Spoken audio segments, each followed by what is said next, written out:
The spread between the United States interest rate and Europe's interest rate currently sits at 2.35%. That's one of the widest short-term rate differentials we've seen in the past 25 years. We've only seen similar extremes in 2000, 2006, and in 2019.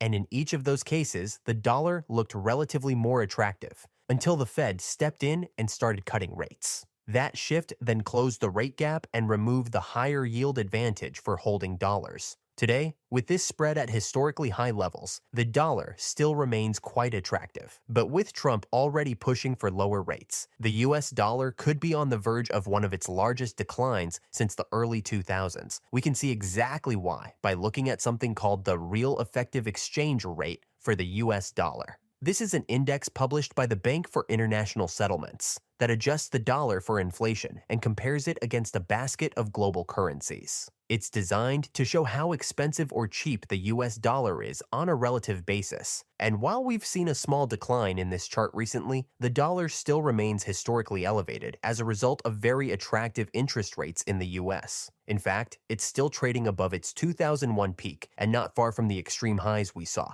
back in the 1980s, right before the Plaza Accord was signed in 1985 to deliberately weaken the dollar. So there is plenty of room for the dollar to decline from here. If this chart simply returned to its 50-year average, that alone would imply a 15% drop from current levels. And a move back to the lower end of the historical range would mean a decline of about 30%. Now, believe it or not, we don't think that's a crazy scenario today. And one of the clearest signals pointing in that direction comes from what is now unfolding on the US government spending front. Trump's new Big Beautiful Bill is projected to significantly increase federal spending. Spending reductions in programs like Medicaid and renewable energy have been drastically outweighed by tax cuts, which are expected to add $4.5 trillion to the deficit in the next decade. Now, government spending by itself doesn't always have a major impact on the US dollar, but what really matters is how that spending is financed. If this new wave of deficit spending is paired with political pressure to keep interest rates low, then you're effectively telling holders of US dollars that more dollars are going to be printed and that they'll be lending them out at below average returns. That combination is actually negative for the dollar and could make investors flock to other currencies. And given Trump's push for lower interest rates,